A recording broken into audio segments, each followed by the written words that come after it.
Hello and welcome to Just One More Watch, and welcome today to an unboxing and initial impression style video about the hottest new Australian micro brand to launch in 2024. That brand is called Hertz Watches, and I pre-ordered their first model, the HZ01, back in January this year. They did really well. They sold over 500 of them, which is fantastic for a new micro. They did so well, in fact, that they're about to open pre-orders for a second batch. I'll leave a link to their website in the description of the video. You can leave your email address for more information there if you are keen. It's great to see more and more Australian micro brands emerging over the last couple of years, including our own, of course. On that note, if you live in Melbourne, we'll see you there on the 30th of May. There's a brand new event called Wristwatch Check taking place at Benzina Stables in Prestons on Thursday the 30th, a night of cars and watches. What could be better? Stephen and I will both be there, and we will be unveiling our third range of watches on the night. I'll also leave a link to the Wristwatch Check socials in the description of the video if you're keen. So then, what is this HZ01 all about then, and why was it so popular? Let's flip the camera and find out. All right, let's get into it, and let's start with one of the reasons why we buy micro brands, a personalized thank you note from the owner of the company, letting me know the model number, the serial number of my particular watch, and thanking me for helping him start his business to live out his dream. You don't get that from a faceless Japanese megacorp. You certainly don't get it from the lizard people in Switzerland masquerading as not-for-profit organizations. Much appreciated, Matt. I also appreciate these two additional straps. I don't think everybody else got those, but I'm sure everybody else did get the thank you note.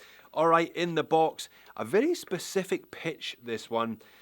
I was a little bit surprised that they had done this well, to be honest, because I didn't think there was this extent of support for this style of watch, but I am delighted to be proven wrong. Perhaps I should have known better because I stumped up my own cash for it, thereby disproving my point. HZ Hertz, the brand name, because the watch is a quartz. It is a compact, lightweight, titanium quartz daily wear watch in a kind of Art Deco, slightly dressy style with a day date complication. 500 plus, I think they did really well with this one. I've been talking increasingly about micro brands trying to fill niches that don't exist. It seems that Hertz found a niche that did very much exist. Plus, they priced these really well. I paid $249 Aussie dollars for this one on the pre-order. Believe me, you don't get an awful lot of watch for $249 Aussie from the big brands. I believe they're going to rerun the campaign. They're going to rerun a pre-order for a slightly higher price of $299, but they are going to make a couple of changes to the watch. They're going to improve the lume, etc. But there you are. That is what I backed, and isn't it a little cutie? And it's a cutie with a couple of stickers for us to peel. One covering the sapphire crystal. There we are. And one covering the case back. Now, the case back is a bit of a highlight here. Look at that. That is really attractive. Very nice, embossed and painted and filled there, gold and green. I went for the green and gold. There is a burgundy one, and I believe there's a blue one available. I think they're also going to introduce a black model. Give me a second. There we go. Lovely. So that's it, peeled and revealed and set to the watch reviewer's favourite time. It's a very elegantly styled little thing. Now, I say little because the dimensions are below average. I measure this one at 38 mil in diameter, bang on 1 centimetre, 10 millimetres thick, with a 45 mil lug to lug. 20 between the lugs. As supplied on this leather strap, it weighs in at 47 grams only, because the case is made of titanium, hardened coated titanium as well, I believe. Push-pull crown, but it still manages 100 meters of water resistance. There's flat sapphire crystal covering the dial, and a Ronda 507 in the back. Set and forget, no nonsense Swiss quartz daily then, -10 to +20 seconds per month variance, and you'll get almost 4 years out of a battery on one of these. When the time comes, you can take it to your local Mr. Minute at your shopping mall, or just screw the case back off yourself, stick a $1 battery in, and away you go. There's a lot to be said for the convenience of quartz as a daily, and it seems 500 people at least around the world see that convenience. Case finish is very nice, surprisingly nice, I must say. considering the price and considering the fact that it's made of titanium for that price. It has that signature kind of dull grey look, certainly duller than stainless steel, but lovely fine brushing, and check out that high polished chamfer running all the way from lug tip to lug tip. Very nice indeed. Brushed upper lug surfaces, and it's a 3-stage brushed bezel. Crown on the opposite side is all high polished, but it is branded with the Hertz logo. Leather strap in kind of caramel honey brown looks perfectly fine again for the money. Quick release, which is almost obligatory these days, genuine leather, double retainers, one fixed, one mobile, and it is all brushed titanium hardware with the sort of company logo there. 32,768 Hertz. Why? Because that is the frequency at which a quartz crystal vibrates. Alright, let's switch lenses, let's get a little bit closer, let's have a look at the surprisingly detailed dial and hands that also features that same numeral 32678 Hertz in lieu of a company logo. I think that's probably not a bad idea. The Hertz logo is quite contemporary, perhaps it would have clashed with this decidedly retro vintage style overall, so they've just gone for the Hertz rating there in red above the date complication.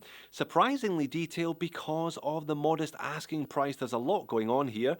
2-stage dial, couple of different layers. There's a base layer which is a circular brushed metallic center section with beveled cutouts for the day of the week complication at the 12 and the date of the month complication at the 6. Beyond that, there's a raised outer section with concentric circles in either burgundy, green or blue. I opted for the green one, upon which are applied numerals for the hour markers. Now, I said deco, perhaps not quite deco, but certainly of that ilk. Delicate handset as well here, kind of syringe hands, hour and minute, and I do like the red tip to the needle second hand with that little arrowhead on it, pointing all the way out to an angled chapter ring with minute markers and Arabics on the 5s.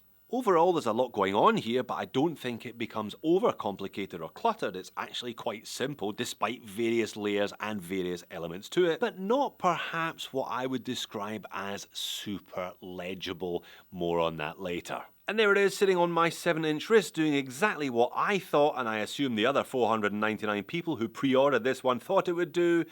Super comfortable, super light, barely noticeable, and actually rather stylish.